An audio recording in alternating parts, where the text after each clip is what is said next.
უკანასკნელი გაკვეთილი ალფონს დოდე კითხულობს ნიკო პატარა ელზასელის ნაამბობი იმდელით სკოლაში წასვლა დამაგვიანდა და შიშმა შემიპყრო რომ დამდუქსავდნენ ბატონმა ამელმა გვითხრა მიმღეობებს გამოგკითხავთო მე კი მიმღეობას სულ არ ვიცოდი ეს გარემოებაც მაშინებდა გავიფიქრე მოდი გაკვეთილს გავაცდენ და მინდვრებისაკენ გავინავარდებ მეთქი. თბილი ამინდი იყო, ნათელი დღე. ტყის პირას შაშვების ტვენა ისმოდა. რიპერტის მინდორზე, ხე-ტყის ქარხნის უკან, გერმანელები ვარჯიშობდნენ. ყველაფერი ეს უფრო მიზიდავდა, ვიდრე მიმღეობის წესები, მაგრამ ცდუნება უცლიე და სკოლისაკენ მოვკურცხლე. მერიას რომ ჩავუარე, აფიშების პატარა დაფასთან შეჩერებული ხალხი დავინახე. 2 წელიწადია, რაც ყველა ცუდი ამბავი ამ ადგილიდან მოდის. წაგებული ბრძოლები, კომენდატურის ბრძანებები. არ შევჩერებულ ვარ, ისე გავიფიქრე, კიდევ რა მოხდა მეთქი. მოედანზე რომ მივრბოდი, მაშინ ჭედელმა ვახტრმა, რომელიც თავის შეგირდთან ერთად განცხადებას კითხულობდა დამიძახა. პატარავ, ძალიან ნუ მიიჩქარი სკოლაში, მაინც არ დაგაგვიანდება. მეგონა დამცინის მეთქი და მძიმე ქოშინით შევედი ბატონ ამელის პატარა ეზოში. ჩვეულებრივად, გაკვეთილის დაწყების წინ დიდი ხმაურობა ატყდებოდა ხოლმე, რაც ქუჩამდე აღწევდა. საწიგნეებს აღებდნენ, ხურავდნენ, გაკვეთილებს ყველა ერთად ხმამაღლა იმეორებდა. ყურს თითებით იცობდნენ, რომ სწავლაში ხელი არ შეშლოდათ. მასწავლებელი მსხვილ სახაზავს მაგიდას ურტყამდა. ცოტა დაჩვენდით. ამ ხმაურობით ვფიქრობდი მესარგებლა, რომ შეუმჩნევლად ჩემს სკამთან მივსულიყავი. მაგრამ სწორედ ამ დღეს სრული სიწყნარე იყო, თითქო კვირადილა ყოფილიყოს. ღია ფანჯრიდან მე ვხედავდი უკვე თავთავის ადგილას ჩამწკრივებულ ამხანაგებს. ბატონ ამელს, რომელიც აქეთ-იქით დადიოდა და ხელში რკინის საშინელი სახაზავი ეჭირა. კარი უნდა გამეღო და ამ ღრმა სიჩუმეში შევსულიყავი. წარმოიდგინეთ, რა რიგად ვიყავი გაწითლებული და რა შიშსავ გრძნობდი. მაგრამ არა, ბატონმა ამელმა გაუბრაზებლად შემომხედა და ძალიან მშვიდად მითხრა. შენს ადგილას გასწი მალე, ჩემო პატარა ფრანც, გაკვეთილს უშენოდ ვიწყებდით. სკამს გადავალაჯე და მაშინმე ჩემს საწიგნეს მიუჯექი.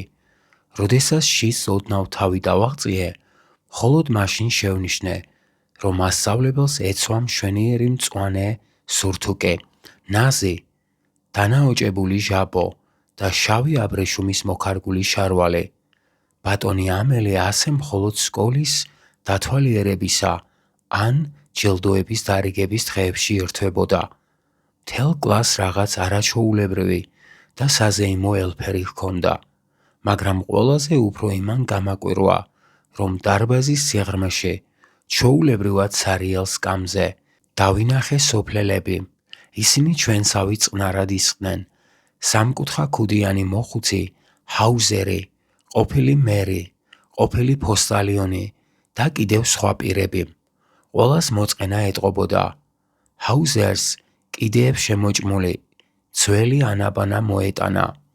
თავის მუხლებზე გადაეშალა და გარდი-გარდმო წიგნის გვერდებზე დიდი სათვალე დაედო. ამ დროს, როდესაც ყველაფერ ამას გაუცებით ვუცქეროდი, ბატონი ამელი კათედრაზე ავიდა და იმავე მშვიდი, დინჯი ხმით, როგორც მე დამელაპარაკა, გვითხრა. ჩემო ბავშვებო, დღეს უკანასკნელად გაძლევთ გაკვეთილს. ბერლინიდან ბრძანება მოვიდა. ელზასისა და ლორენის სკოლებში სწავლა მხოლოდ გერმანულ ენაზე უნდა წარმოებდესო. ახალი მასწავლებელი ხვალ ჩამოდის. დღეს ფრანგულ ენაზე უკანასკნელი გაკვეთილი გაქვთ. გთხოვთ ყურადღებით მომისმინოთ. ამ რამდენიმე სიტყვამ თავზარი დამცა. უბედურები, აი თურმე რა გამოუცხადებიათ მერიაში. ფრანგულ ენაზე უკანასკნელი გაკვეთილი. მე კი წერა, ძლივს ვიცოდი, მაშ აწ ვერასოდეს ვერ ვისწავლი, მაშ ასე უნდა დაურჩენილიყავი, როგორ ვუსაყვედურებდი თავს ბუდეების ძებნაში, ან საარზე სრიალში დაკარგული დროისა და გაცდენილი გაკვეთილების გამო. ჩემი წიგნები, რომლებიც ჯერ კიდევ ერთი წუთის წინ მოსაწყენად და მძიმედ მიმაჩნდა, გრამატიკა, საღვთო ისტორია, ახლა ძველ მეგობრებად მეჩვენებოდა და მათი დაშორება დიდ მწუხარებას მაგზნობინებდა, ისევე როგორც ბატონი ამელის წასვლა. იმის ფიქრემ, რომ მასწავლებელი გაემგზავრებოდა, მას ვეღარ ვნახავდი. მავიწყებდა სასჯელებს, სახაზავის დარტყმებს, საწყალი ადამიანი. ამ უკანასკნელი გაკვეთილის პატივსაცემად ჩაეცვა მას თავისი მშვენიერი საკვირაო ტანისამოსი და ახლა მივხვდი, დარბაზის ბოლოში დასაჯდომად სოფლის მოხუცები რატომ შესულიყვნენ. თითქოს ამით სინანულს გამოხატავდნენ, რომ აქ, ამ სკოლაში, უფრო ხშირად არ მოდიოდნენ. აგრეთვე თითქოს ამით მადლობას უძღვნიდნენ ჩვენს მასწავლებელს 40 წლის კარგი მუშაობისათვის და მოვალეობას იხდიდნენ სამშობლოს წინაშე, რომელსაც კარგავდნენ. ამ ფიქრებში ვიყავი გართული, როდესაც ჩემი გვარი გავიგონე. გაკვეთილი უნდა მეპასუხნა, რას არ მიუცემდი, რომ თავიდან ბოლომდე შემძლებოდა მიმღეობის ყბად აღებული წესის თქმა, ხმამაღლა, ძალიან გარკვევით და უშეცდომოდ, მაგრამ პასუხი პირველი სიტყვებიდანვე შემეშალა. ფეხზე ვიდექი, ჩემს სკამთან ქანაობდი, გულდამძიმებული, თავის აწევას ვერ ვბედავდი. ვუსმენდი ბატონ ამელს, რომელიც მეუბნებოდა. არ გიჯავრდები, ჩემო პატარა ფრანც, შენ ისედაც საკმაოდ დასჯილი ხარ. აი, რა ხდება, ყოველდღე თავს ვეუბნები, მაშ ასე, მე დრო კიდევ მაქვს, ხვალ ვისწავლი გაკვეთილს და მერე შენ ხედავ, რაც ხდება. აი ეს იყო ჩვენი ელზასის დიდი უბედურება, სწავლის ყოველთვის სახვალიოდ გადადება. ახლა იმ ხალხს უფლება აქვს, გვითხრას, როგორ აცხადებთ, რომ ფრანგები ხართ, როცა არ იცით არც ფრანგული ლაპარაკი და არც ფრანგული წერა. ამაში, ჩემო საბრალო ფრანც, დამნაშავე მარტო შენ არა ხარ. ჩვენს ყველას კარგი საყვედური გვეკუთვნის. მშობლებიც დიდ მნიშვნელობას არ აძლევდნენ თქვენს განათლებას. ისინი ამჯობინებდნენ მიწის დასამუშავებლად, ან სართავ სახელოსნოში გაეგზავნეთ იმისათვის, რომ რამდენიმე სულ მეტი ჰქონოდათ. თვითონ მე განასასაყვედურო არაფერი მაქვს, განახშირად ჩემს ბაღს თქვენ არ გარწყევინებდით, იმის მაგივრად რომ გემეცადინათ და როდესაც კალმახებზე სათევზაო წასვლა მსურდა, განავერიდებოდი იმას, რომ თქვენ შინ გამეშვით. მერე ბატონმა ამელმა ერთ ამბავს მეორე გადააბა და ფრანგული ენის შესახებ დაგვიწყო ლაპარაკი. უმშვენიერესი ენა არის დედამიწის ზურგზეო, ყველაზე უფრო ნათელი, ყველაზე უფრო დარბაისლურიო. საჭიროა ჩვენი დედაენა დავიცვათ, არასოდეს დავივიწყოთ, რადგან თუ მონობაში ჩავარდნილი ხალხი დედაენას მტკიცედ ინახავს, ეს იმას ნიშნავს, რომ თავისი საპატიმროს გასახები ხელთა აქვს. შემდეგ მასწავლებელმა გრამატიკის სახელმძღვანელო აიღო და გაკვეთილი აგვიხსნა. მიკვირდა, როგორ მესმოდა ყველაფერი, რასაც ამბობდა, ადვილი, სულ ადვილი მეჩვენებოდა. ვფიქრობ, ასე კარგად ყური არასოდეს დამეგდია. არც მასწავლებელი იჩენდა ხოლმე ახსნის დროს ასეთ მოთმინებას. კაცი იტყოდა, რომ საწყალ ადამიანს სურდა მოესწრო მთელი თავისი ცოდნა ჩვენთვის გადმოეცა. ერთი დარტყმით ჩაეჭედა ჩვენს თავში. გრამატიკას რომ მოვრჩით, წერაზე გადავედით. ამ დღისათვის ბატონ ამელს მოემზადებინა სრულიად ახალი მაგალითები, სადაც მშვენიერი მრგვალი ასოებით ეწერა. საფრანგეთი ელზასი, საფრანგეთი ელზასი. ეს თითქოს პატარა დროშები იყო, რომლებიც ჩვენი საწიგნეების რკინის ჭხირზე ჩამოკიდებულნი, მთელი კლასის გარშემო ფრიალებდნენ. უნდა გენახათ, როგორ ბეჯითობას იჩენდა თითოეული ჩვენგანი და რა სიჩუმე იყო.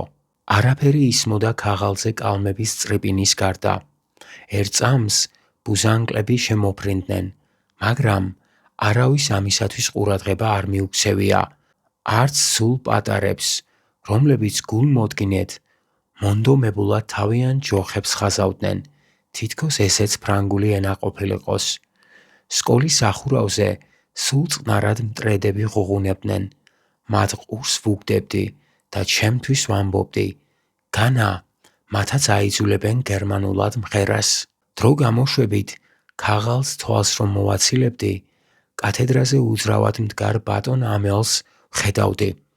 იგი თავის გარშემო საგნებს აკვირდებოდა, თითქოს სურდა თვალებში ჩარჩენოდა სკოლის პატარა შენობა. წარმოიდგინეთ, 40 წლის მანძილზე ის იყო აქ, ერთსა და იმავე ადგილას, ერთსა და იმავე კლასში, მხოლოდ სკამები და საწიგნეები იყო ხმარებისაგან გახეხილი და გაპრიალებული. ეზოში კაკლის ხეები გაზრდილიყო და სვია, რომელიც თვითონ მან დარგა, გირლანდებად მოჰფენოდა ფანჯრებს სახურავამდე. რა უბედურება უნდა ყოფილიყო ამ საბრალო ადამიანისთვის ყველაფერი ამის მიტოვება. მას ესმოდა, თუ როგორ დარბოდა მისი და, ზემო სართულში აქეთ-იქით, სანდუკების კეტვაში გართული. ისინი ხვალ უნდა გამგზავრებულიყვნენ. ეს მხარე სამუდამოდ უნდა დაეტოვებინათ. მასწავლებელს მაინც ეყო მხნეობა, გაკვეთილები ბოლომდე ჩაეტარებინა. წერის შემდეგ ისტორიის გაკვეთილი ვქონდა. მერე პატარებმა ყველამ ერთად ბა-ბე-ბი-ბო-ბუ იმღერეს. იქ დარბაზის სიღრმეში მოხუცჰაუზერს სათვალე გაეკეთებინა. ორივე ხელით ამბანი ეჭირა. ჩათვლით კითხულობდა ბავშვებთან ერთად. ისიც ბეჯითობას იჩენდა. აღელვებისაგან ხმა უკანკალებდა და მისი მოსმენა ისეთი სასეირო იყო, რომ ჩვენ სიცილისა და ტირილის სურვილმა აგვიტაცა. ამ უკანასკნელ გაკვეთილს ვერასოდეს დავივიწყებ. მოულოდნელად საღდრის საათმა შუადღე გვაუწყა. მერე ლანჟელუსი მოისმა. უეცრად ჩვენ ფანჯარასთან ვარჯიშობიდან მომავალი გერმანელების ნაღარის ხმა გავიგონეთ. ბატონი ამელი გაფითრდა. კათედრაზე ავიდა. იგი ასეთი დიდი არასოდეს მომჩვენებია. ჩემო მეგობრებო, თქვა მან, ჩემო მეგობრებო, მე, მაგრამ რაღაცა სულს უხუთავდა. წინადადების დამთავრება ვერ შეძლო. მაშინ დაფისაკენ მიბრუნდა. ცარცის ნატეხი აიღო. მთელი თავისი ძალით დააწვა და როგორც კი შეძლო, მსხვილად დაწერა. გაუმარჯოს საფრანგეთს. მერე გაირინდა, კედელს თავი მიაღრდნო და ხელით გვანიშნა. გაკვეთილი დამთავრდა. წადით. წიგნის დასასრული. მადლობა რომ გვისმენთ. მომავალ შეხვედრამდე.